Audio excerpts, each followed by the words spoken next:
बातचीत के लिए मौजूद हैं राजेंद्र पाल गौतम। क्या कहेंगे सर, आपने आम आदमी पार्टी इतने लंबे समय तक आप इसमें रहे, अचानक से आप कांग्रेस में शामिल हुए? अचानक नहीं हुआ, मैं पूरे पौने 2 साल से ट्राई कर रहा हूँ कि वो सामाजिक न्याय के सिद्धांत को मान ले, लेकिन मुझे लगा वो तैयार नहीं हो रहे हैं, हिस्सेदारी भागीदारी देने की बात नहीं कर रहे हैं।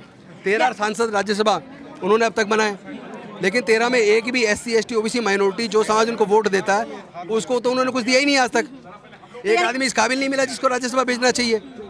लेकिन इतना लंबा समय रहा आपका आम आदमी पार्टी में, आप क्या कह रहे हैं कि सोच नहीं मिली, नहीं, विचार उनका धन्यवाद, उन्होंने मेरा जो 10 साल के करीब मुझे साथ दिया उसके लिए मैं आम आदमी पार्टी का और पूरे साथियों का धन्यवाद करता हूँ।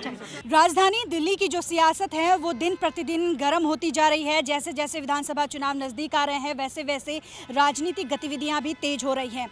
नेताओं का पार्टी छोड़ने का सिलसिला जारी है, कोई कांग्रेस में शामिल हो रहा है, कोई बीजेपी में शामिल हो रहा है। इसी कड़ी में आम आदमी पार्टी के MLA सीमापुरी से हैं और राजेंद्र पाल गौतम, जिन्होंने आज कांग्रेस ज्वाइन कर ली है। जी हाँ, ये वही नाम है जिसको लेकर काफ़ी चर्चाएं 2023 और 2024 में बनी रही। चर्चा इसलिए इनके बयान को लेकर, दरअसल हरियाणा में एक अंबेडकर जयंती के कार्यक्रम के दौरान राजेंद्र पाल गौतम ने कुछ ऐसा कह दिया जिसके बाद से ही बीजेपी इन पर हमलावर हो गई। आम आदमी पार्टी के एक तो विधायक हैं और आम आदमी पार्टी के विधायक होने के नाते जैसे कि आपको पता है कि बीजेपी कोई मौका नहीं छोड़ती है दिल्ली सरकार को घेरने का, तो ऐसे में राजेंद्र पाल गौतम की तरफ से ये कहा जाना कि भैया आप उस जगह पे क्यों जाते हैं जहाँ पर आपकी बहन बेटी की आबरू लूटी जाती है।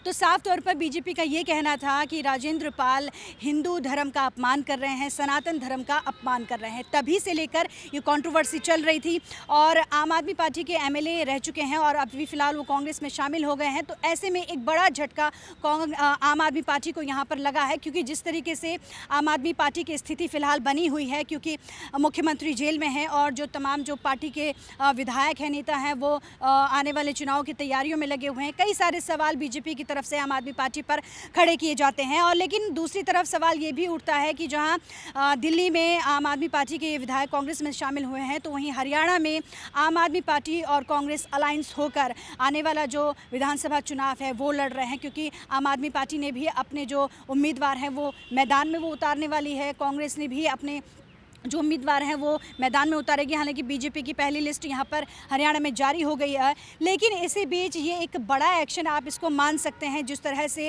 एक दिग्गज नेता रहे हैं आम आदमी पार्टी के काफ़ी लंबे समय से, और ऐसे में सीमापुरी क्षेत्र से वो विधायक रहे और अचानक से उनका इस तरह से पार्टी को छोड़ना, कांग्रेस पार्टी में शामिल होना, कई सारे सवाल यहाँ पर खड़े करता है। हालांकि राजेंद्र पाल गौतम का साफ तौर पर यह कहना है कि कांग्रेस की जो विचारधारा है वो मेरी विचारधारा से मिलती है और आम आदमी पार्टी की जो विचारधारा है वो कहीं ना कहीं मेरी विचारधारा से मेल नहीं खाती है।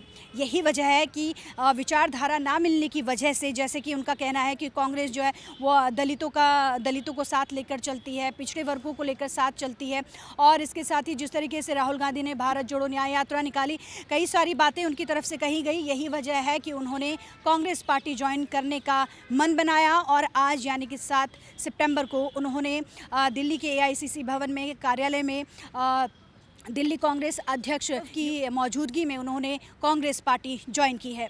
अब देखना बहरहाल ये होगा कि आने वाले जो चुनाव हैं उसका राजेंद्र पाल गौतम का आम आदमी पार्टी को, कांग्रेस को ज्वाइन करना आम आदमी पार्टी पर कितना असर डालता है। कैमरामैन विनोद चौधरी के साथ नीतू गौरकेला, नवोदय टाइम्स, पंजाब केसरी।